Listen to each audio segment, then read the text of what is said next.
Professor B Jayaraj, പക്ഷേ ഇവിടെ കേന്ദ്ര ഏജൻസികൾ അന്വേഷിച്ചാലും അന്വേഷിച്ചില്ലെങ്കിലും സത്യം കണ്ടെത്തിയാലും കണ്ടെത്തിയില്ലെങ്കിലും പൊതുസമൂഹത്തിന് മുന്നിൽ ഒരു ചോദ്യമുണ്ട്.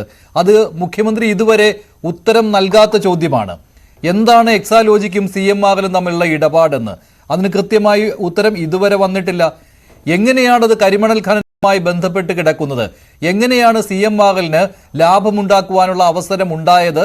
ഇങ്ങനെയൊരു കമ്പനിയുമായിട്ട് മുഖ്യമന്ത്രിയുടെ മകളുടെ കമ്പനിക്കുള്ള ബന്ധം എന്താണ്? ഇതിനൊന്നും മുഖ്യമന്ത്രി കൃത്യമായ മറുപടി നൽകിയിട്ടില്ല. അതുകൊണ്ട് ചോദ്യമായി തന്നെ നിൽക്കുന്നുണ്ട്. ഏത് ഏജൻസി അന്വേഷിച്ചാലും, ഏത് ഡീലോ നോ ഡീലോ നടന്നാലും.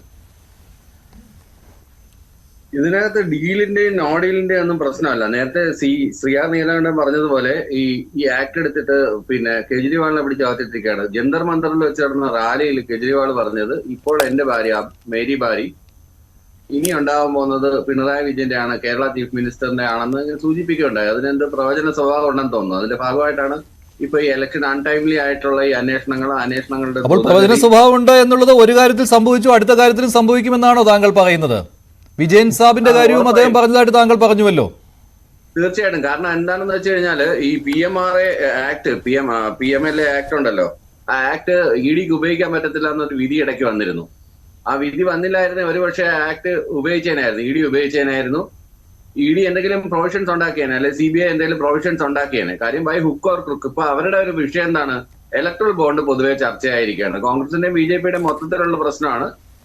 ഇലക്ട്രൽ ബോണ്ട് ചർച്ചയാവാതിരിക്കാൻ വേണ്ടിയിട്ടാണ് കേജ്രിവാളിനെ പിടിച്ച് അകത്തിട്ടെന്നുള്ളത് എല്ലാവർക്കും അറിയാവുന്ന ഒരു കാര്യമാണ്. അത് പ്രത്യേകിച്ച് മറച്ചു വെക്കണമെന്ന കാര്യമൊന്നുമില്ല. കേജ്രിവാളിനെതിരെ നേരത്തെ പറഞ്ഞ കണക്കിൽ കോൺഗ്രസിന്റെ രാഷ്ട്രീയ ആരോപണം മാത്രമാണ് ഉന്നയിച്ചിരുന്നത്. ആ കോൺഗ്രസിന്റെ PCC സെക്രട്ടറി അവിടെ അത് വിട്, നമുക്ക് കേരളത്തിലേക്ക് വരാം. കേരളത്തിൽ ഈ അല്ലല്ലേ എക്സാലോജിക് CMRL ഇടപാടിൽ അതിൽ ക്രമക്കേട് നടന്നിട്ടില്ല എന്ന് നെഞ്ചത്ത് കൈവച്ചുകൊണ്ട് താങ്കൾക്ക് പറയാൻ പറ്റുമോ? പൊതുസമൂഹത്തിന് ബോധ്യമുണ്ട് സാർ ഇക്കാര്യം. അതിന്റെ എല്ലാ രേഖകളും പുറത്തു വന്നു കഴിഞ്ഞതാണ്. അത് ഡൽഹി സർക്കാരിന്റെ മദ്യനയം പോലെയല്ല, മുഖ്യമന്ത്രിയുടെ മകൾ നടത്തിയ ഒരു ഇടപാടാണ് സാർ. BJPയുടെ പ്രതിനിധി പറഞ്ഞത് കരിമണൽ ഖനനത്തിനകത്ത് ഉള്ളത് യുറേനിയം പോലുള്ള മെറ്റൽസ് ഉണ്ട്, അത് രാജ്യസുരക്ഷയെ സംബന്ധിക്കുന്ന കാര്യമാണ്. അതുകൊണ്ട് ഇന്റലിജൻസ് ഏജൻസി അന്വേഷിക്കണം. തീവ്രവാദ ഫണ്ടുകൾ ഇതിന്റെ പേരിൽ വന്നിട്ടുണ്ടോ?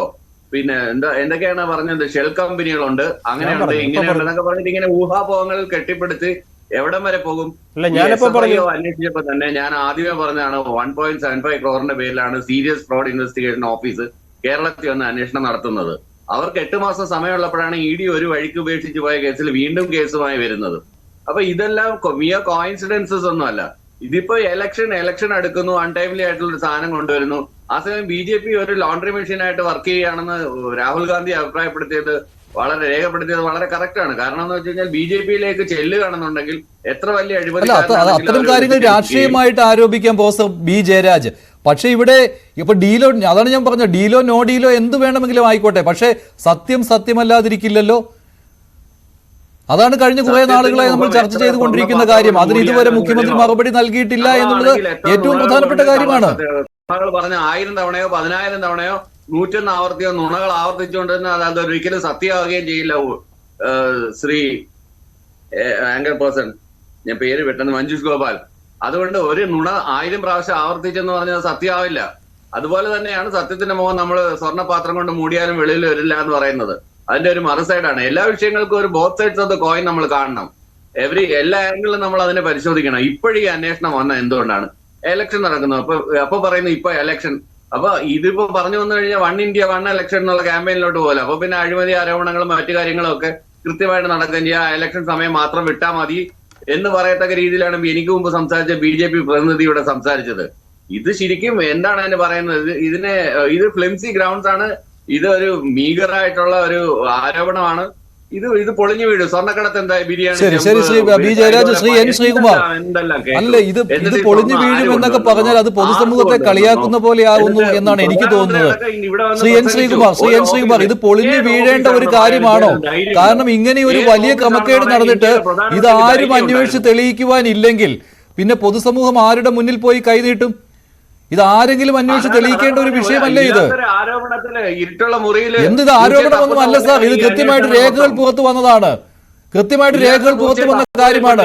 ഇതുവരെ എന്ത് സേവനം നൽകിയിട്ടുണ്ട് എന്ന് പറയുവാൻ കഴിഞ്ഞിട്ടില്ല. മുഖ്യമന്ത്രി നിയമസഭയിൽ പോലും ഇതിന് മറുപടി നൽകിയിട്ടില്ല. ശ്രീ എൻ ശ്രീകുമാർ, ശരി.